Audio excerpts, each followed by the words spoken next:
Hello, my name is Joseph Alai. Welcome to my channel. And today I'd like to talk about what to do when you think that you have failed at manifesting.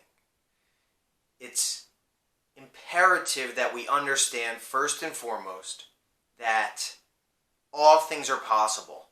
So even if you believe that you have failed at manifesting, it is absolutely possible to still achieve anything that you desire.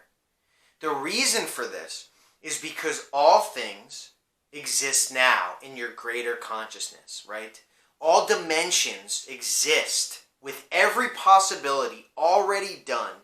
Infinite possibilities, infinite literally, with anything that can possibly happen actually happening, right? So the way manifestation works is that we select one of these dimensions, because our imagination isn't conjuring up random things. It's actually selecting something that already exists. Because we cannot become aware of something unless it is in existence somewhere. That's just how this works. So if you can imagine it, then literally it exists now.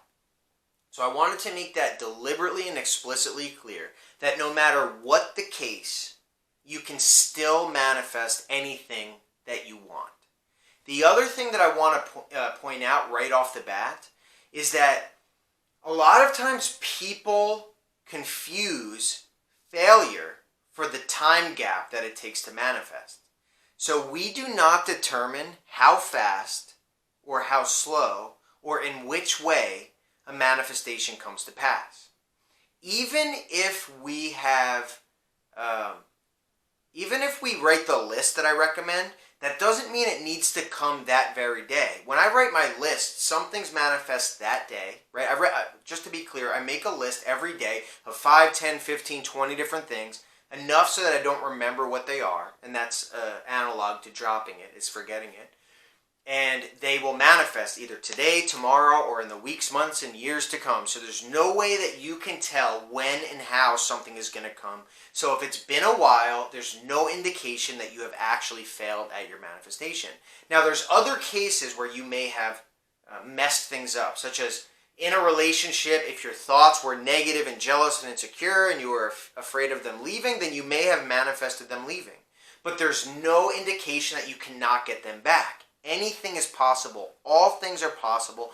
And if you can have the imaginal act in your mind, if you can think of it, then it's possible to obtain. That's a fact. I've seen it thousands and thousands of times through my own experience and through the thousands of experiences as my viewers and my readers. So this topic comes up a lot with with my clients, with my coaching clients. So and the emails that I receive.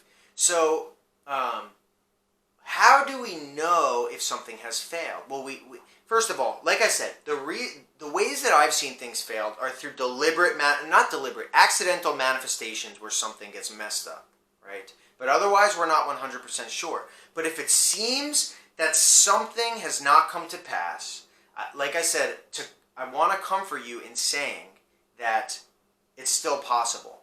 But what I really want to talk about today is when we are imagining, we're not seeing anything.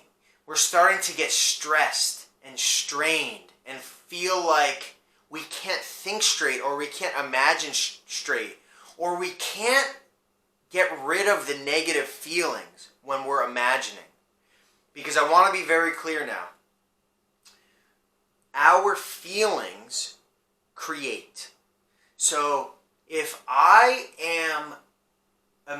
thinking something bad, the first reaction that I used to have was to say, oh my God, I have been thinking this bad thing, it's going to manifest. Well, here's the problem, right? There's a couple problems with that. And then I would switch my mind to think about the thing that I want. This is the problem with that. Here are the problems. The feeling that we have in that negative thought, if we suddenly switch gears after that to the thought that we want, the thing that we want, then we are supplanting the feelings of the negative thing into our positive scene. And the problem is that everything, including imagery and feeling, gets encapsulated in that seed that metaphorical seed, and when it's planted in our subconscious mind, it will flower in its exact likeness from which it came, which is imaginal act plus feeling. So it becomes important to understand that perhaps we don't want to imagine the thing that we want when we're feeling terrible. To my clients a lot, I recommend averting your attention completely to something else for a while. Once we feel better, once we are sailing in calm seas instead of the storm, then you can bring it back into your imagination. Okay? So, but the second thing that I want to talk about is, like I said, if we're feeling constricted, if we're feeling like we can't think straight, if we're overrun by insecurity and doubt and fear and jealousy and any type of emotions that are going to be planting seeds in our mind, right? Because feeling is the secret, as Neville Goddard said. And it is. Sometimes I recommend that we take a break. Take a break. Stop. It doesn't matter if we continuously imagine, or if we imagine once and drop it, or if I take a break for a day, a week, a month. It does not matter, because all things are possible at any time. So I've seen in some people that they're afraid to stop. But here's the problem. If your manifestation has not come to pass yet, then it hasn't come to pass yet. And what we're doing then isn't working. So it's sometimes for the best, and it's perfectly okay, and it's such a relief to take a break, regain clarity, regain sanity, lose the dis-ease inside of our mind, and then once we do regain that clarity, we can go back again and imagine the thing that we want. Okay? We don't need to force, because effort is not a good feeling to bring into our subconscious. It's not a good feeling to trap in a seed, right? So effort is gives the feeling that there's a ton of work to do. And it actually creates resistance and makes things in reality harder to deal with, okay? So we want to make sure that we're not bringing effort into our scenes. Effort, we want to emulate the natural process of the scene actually happening now. So, for instance, just as an example, if I wanted to feel like I was here recording, I wouldn't have a feeling of effort or strain or stress.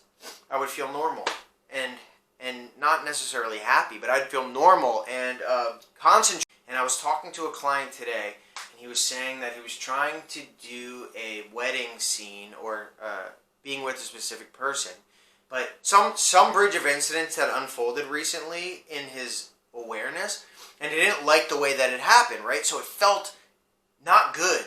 And so when he was trying to then force himself to imagine at night, the bad thing that had, the bridge of incidents that had unfolded in the world was entering into his subconscious when he was trying to imagine.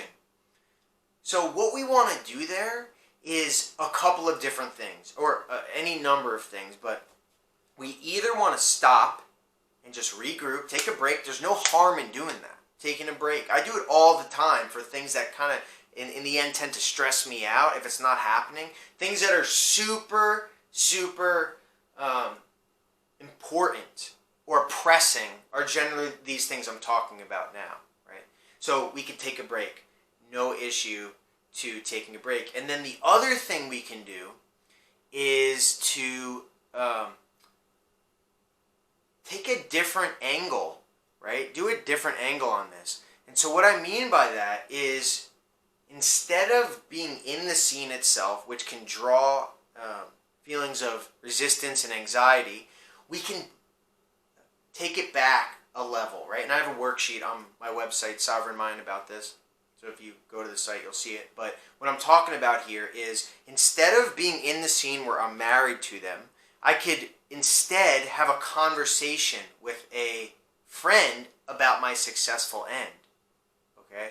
So that means to have a phone call and say, yeah, I'm so happy that I'm together with you, or with a friend. I'm so happy that I'm together with her. Or even further back, we can do a scene where we're overhearing people talking about us, right? These are all just as efficient, but they take away a bit of the resistance. They take away a bit of that pain sometimes that happens when we're all stressed out. But I just want to make very clear that anything is possible at all times. And if you're feeling super stressed out, I highly recommend you take a break, because that stress will beget more stress, And then the final thing I want to mention is, if we're feeling stressed out at night, that's not what we want to do, because at nighttime is the window into sleep. And whatever we impress at night is going to magnify, because we're taking it into our subconscious with us for the whole night. So if you're starting to feel stressed out or burnt out, or like you're failing or any of these things, just take a break. Think about something else.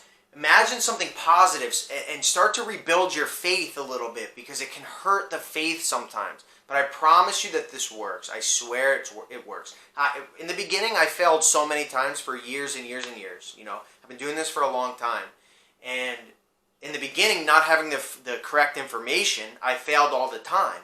But yet I persisted, tried different things. And that's when I began to break through, and there was a tipping point where eventually, and even now sometimes I still struggle, right? I'm not perfect, but I know what to do now. I can take a break. I can regroup. I can regain my sanity. I can imagine something different. I can do the scene in a different light.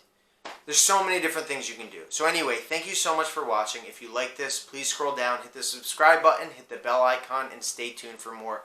Go to the website sovereignmind.com. Thank you.